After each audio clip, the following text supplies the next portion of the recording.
ममता कुलकर्णी अपने ज़माने की बेहतरीन अभिनेत्रियों में से एक रही हैं। इंडस्ट्री में उन्होंने एक से एक कई सुपरहिट फिल्में दीं। आज भी फैंस उन्हें राणा जी माफ़ करना गाने के लिए याद करते हैं। ममता ने इंडस्ट्री में अपनी दमदार अदाकारी के दम पर करोड़ों फैंस का दिल जीता। फिल्मों में अभिनय कर जितनी उन्होंने सुर्खियां बटोरी थीं, उतनी ही असल जिंदगी में वह विवादों में भी घिरी रहीं। एक समय ऐसा आया जब उन्हें इन विवादों के कारण फिल्में मिलनी बंद हो गईं और वह इंडस्ट्री से दूर हो गईं। फिर वह सात्विक जीवन जीने लगीं। ममता कुलकर्णी का जन्म 20 अप्रैल 1972 को मुंबई में हुआ था।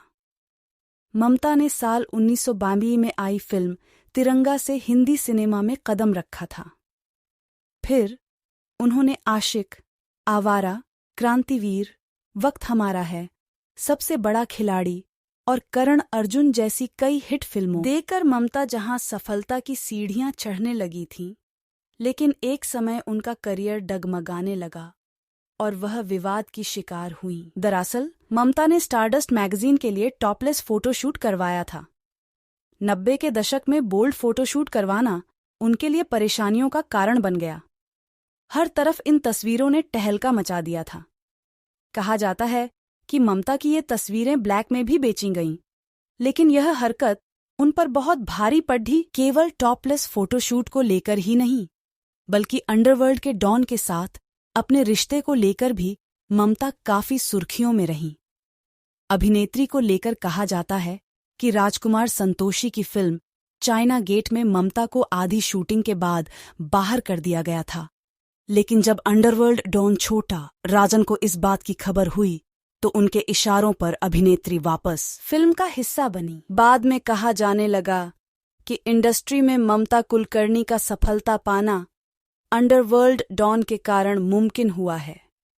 डॉन और ममता के रिश्ते की खबरें इंडस्ट्री में आग की तरह फैलने लगीं, लेकिन हर बार उन्होंने इन खबरों को महज अफवाह करार दिया। लेकिन साल 2002 में उन्होंने ड्रग माफिया विक्की गोस्वामी से शादी पर सबको चौंका दिया।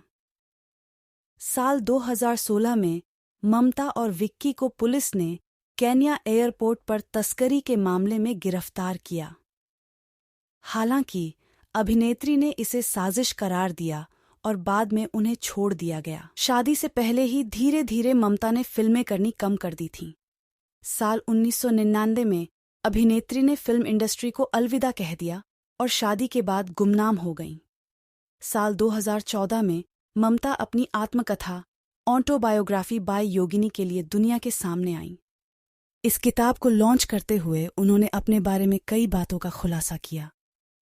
उन्होंने बताया कि वह कभी फिल्मों में आना ही नहीं चाहती थीं, बल्कि अपनी मां की मर्जी के आगे मजबूर होकर उन्होंने इंडस्ट्री में कदम रखा था, जो उनकी सबसे बड़ी गलती थी। उन्होंने इस बात का खुलासा भी किया कि फिल्मों से दूर होने के बाद उन्होंने अध्यात्म अपना लिया और अब साध्वी का जीवन व्यतीत कर रही हैं। वीडियो अच्छी लगी हो तो फॉलो, सब्सक्राइब, शेयर, लाइक जरूर करें।